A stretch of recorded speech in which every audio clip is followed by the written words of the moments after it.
Hello. आज एक section है 84 आईपीसी की धारा 84, उसको हम विस्तार से पढ़ेंगे। सीधा इक्वेशन आता है, एपीपी एग्जाम में हो चाहे आरजेएस में, इक्वेशन आता मान लीजिए एग्जाम्पल के तौर पर एक पागलपन के असर में बी को जान से मारने का प्रयत्न करता है, यानी अटेम्प्ट टू मर्डर का। ए ने अगर कोई अपराध किया है तो क्या अपराध किया है, ये क्वेश्चन है। यानी ए जो पागल व्यक्ति है अपने पागलपन में बी को जान से मारने का प्रयत्न करता है, तो ए ने कौन सा अपराध किया है? सबसे पहले तो ये बताओ, अब इस क्वेश्चन का क्या जवाब होगा? तो क्या उसने अपराध किया है या नहीं किया है? ये टॉपिक है 84 आईपीसी सेक्शन 84, यानी सेक्शन 76 से लेके 106 तक, 76 से लेके 106 तक कुछ अपवाद दिए गए, जनरल एग्जेप्शन, साधारण अपवाद, कि इन परिस्थितियों में किसी आदमी के द्वारा किया गया कृत्य अपराध की श्रेणी में नहीं माना जाएगा। तो 84 क्या है?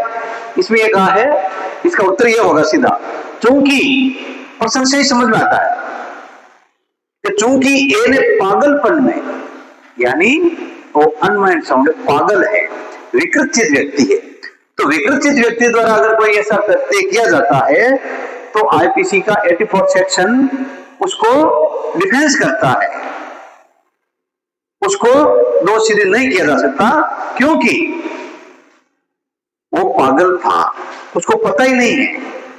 तो इसलिए उसका ये आंसर होगा कि उसने कोई अपराध नहीं किया है, इसलिए उसका अपराध नहीं माना जाएगा 84 में। और बीएनएस में है 22, धारा 22 बीएनएस में इसको नंबरिंग चेंज हुआ है, बाकी डेफिनेशन सेम की सेम वही है। अब इसको हम विस्तार से पढ़ेंगे। ये तो सवाल हो गया, ये इसका जवाब हो गया कि अगर पागलपन में अगर कोई कार्य किया जाता है, किसी व्यक्ति के खिलाफ कुछ कृत्य किया जाता है, तो उसको छूट दे रखी है कि इन स्थितियों में वो अपराध नहीं माना जाएगा। अब इसको विस्तार से पढ़ेंगे। सुप्रीम कोर्ट ने आज से नहीं, पुराने जमाने में लेके आईपीसी से पहले भी, राजा महाराजों के टाइम में भी उनको ऐसे छूट दे रखी थी। तो सबसे पहले इसका मामला आता है मैग्नाटन का मामला है। ये मैग्नाटन के मामले से फेमस है। अगर एक सवाल आ जाए सीधा, कुछ ऐसा उत्तर है नहीं कि आईपीसी में मैग्नाटन का मामला कौन से अपवाद के तहत आता है। अब जब मैग्नाटन का मामला है आपको पता नहीं तो अपवाद आपको क्या पता। यह अगर आ जाए कि 84 सेक्शन 84 में कौन सा मामला 84 के तहत आता है, बी सी डी लिख दे 4, मैग्नाटन का मामला या फला मामला, या उनमें से अगर आपने पढ़ा है तो एक मैग्नाटन का मामला, यानी एक पागल व्यक्ति अगर कोई अपराध करता, कृत्य करता, तो वो उसको छूट दे रखी है। अब क्यों छूट दे रखी है उसको हम विस्तार से पढ़ेंगे। तो सुप्रीम कोर्ट ने कई जगह में और कानून में भी, आईपीसी में प्रोविजन दे रखा है कि अनमाइंड साउंड, यानी उसको पता ही नहीं है वो क्या कर रहा है। और हर एक अपराध कब माना जाता है? अपराध जब माना जाता है कि उसका करने का दुराशय हो, मैनश्रिया हो, किसी अपराध को करने का मैनश्रिया हो, आपराधिक मनस्थिति हो। अब अनमाइंड साउंड को पता ही नहीं कि अपराध क्या है। दूसरा, दो चीजें महत्वपूर्ण होती है किसी अपराध के लिए, एक तो वो कॉन्ट्रैरी ऑफ लॉ हो, यानी विधि के प्रतिकूल हो, जो काम आप किया जा रहा है, भले आपका मैनश्रिया नहीं है लेकिन अगर विधि के प्रतिकूल है, जैसे कोई एक्सीडेंट हो जाता है, उसका मैनश्रिया नहीं है, उसका दुराशय नहीं है एक्सीडेंट करना, लेकिन हो जाता है। लेकिन क्यों हो जाता है? नेग्लिजेंसी की वजह से, लापरवाही की वजह से। कोई वाहन चलाता है, लापरवाही पूर्वक वाहन चलाता और टक्कर मारने से अगर वो मर जाता है, मैनश्रिया नहीं, उसका दुराशय नहीं है, लेकिन कॉन्ट्रैरी ऑफ लॉ है, विधि के प्रतिकूल है, इसलिए उसको सजा होगी कौन सी सेक्शन में? 304A में। हाँ, इसको समन ट्रायल माना है, ऑफेंस की गंभीरता कम है, लेकिन विधि के खिलाफ है, तो कॉन्ट्रैरी ऑफ लॉ होगा और एक मैनश्रिया होगा। दो चीजों से अपराध कार्य किया जाता है, एक तो विधि के प्रतिकूल होना और एक में से।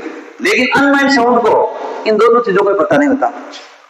जब उसको खुद को ये पता नहीं कि विधि क्या है, कानून क्या है, तो विधि के प्रतिकूल और उसका आपराधिक मन स्थिति यानी मेंसरिया दुराशय नहीं है, तो ऐसी स्थिति में उसको बेनिफिट दे जाता है 84 का।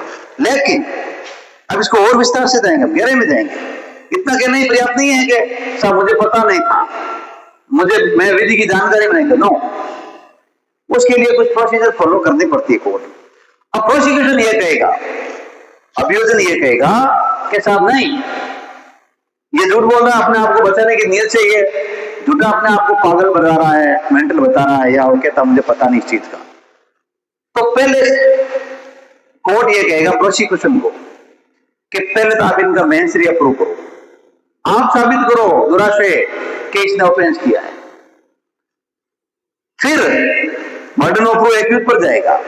अब आप साबित करो कि आप इस बेनिफिट का लाभ, इस सेक्शन 84 जनरल एग्जेप्शन का लाभ लेते हो, तो आप प्रूव करो कि आपकी मन स्थिति कैसी है, एनवायरमेंट साउंड हो। तो उसके लिए क्या होता है,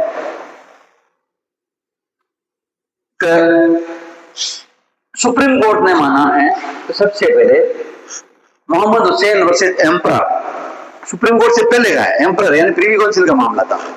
उसमें यह माना है कि अनमाइंड साउंड व्यक्ति, जो चित्त विकृत व्यक्ति, जो मानसिक बीमारी से ग्रसित व्यक्ति, उनको दुराशय का अभाव होता है, उनको पता ही नहीं होता है कि उनकी मन स्थिति क्या है। इसलिए ऐसी स्थिति में इस मोहम्मद हुसैन वाला मामला अगर पूछ ले ऐसा कि मोहम्मद हुसैन वर्सेस एम्परर कौन सी धारा का ये लीडिंग केस है, तो 84 जनरल एग्जेप्शन का है।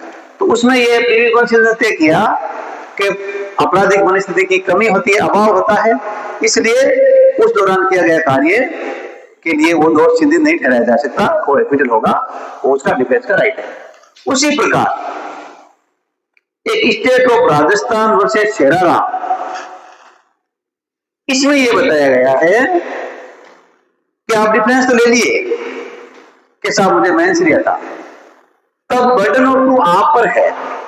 आप साबित करो कि आप जिस वक्त ये घटना घटित की उस वक्त आप अनमाइंड साउंड थे, आप किसी बीमारी से ग्रसित थे। केवल मेंटली इलनेस होना, केवल ये कह देना कि मैं मेंटली इलनेस हूं, दवाइयां चल रही थी मेरी, ना, आपको कोजेंट एविडेंस से, अकाट्य साक्ष्य से एक्यूज को ये प्रूव करना पड़ेगा कि मेरा कोई ऐसा कॉन्ट्रेरी ऑफ लॉ, मुझे विधि की प्रतिकूलता का पता ही नहीं था, मुझे पता ही नहीं था ये कानून ऐसा होता है। दूसरा है कि मेरी अपराधी मनुष्य नहीं थी, मैं तो उसको जानता तक नहीं था। तो इस स्थिति में ये बर्डन ऑफ प्रूफ है वो एक्यूज पर शिफ्ट किया गया है। State of Rajasthan versus Sherara. एक आया था Surendra Mishra versus state of Jharkhand में या कर्नाटका, तो उसमें सुप्रीम कोर्ट ने कहा नो, 2012 का था, आप केवल ये नहीं कह सकते कि मैं मेंटली बीमार था, मेरी दवाइयां चल रही थी, मेरी एक पर्ची थी, मैं मानसिक रोगी था। नो, मेंटली इलनेस को मेंसरिया का अभाव नहीं माना गया, क्योंकि मेंटली इलनेस में आदमी मानसिक बीमारी तो है, लेकिन उसको सोचने समझने की शक्ति होती है, उसको पता होता है, उसको विधि की प्रतिकूलता का पता होता है कि ये कानून के खिलाफ है, ऐसा अगर काम मैं करूंगा तो मुझे सजा हो सकती है।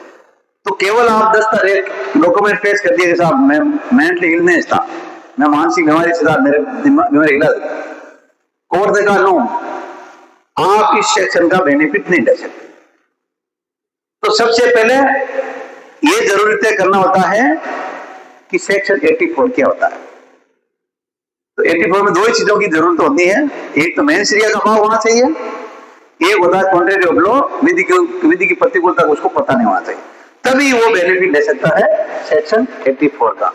तो चूंकि इसमें सिर्फ ये है कि पागलपन में, तो पागलपन के लिए बर्डन ऑफ प्रूफ एक्यूज में चला जाएगा, इसलिए लिखा ही गया ना पागलपन, तो पागल है, सर्टिफिकेट दे दिया, जिसको पागल है तो उसको पता ही नहीं होता।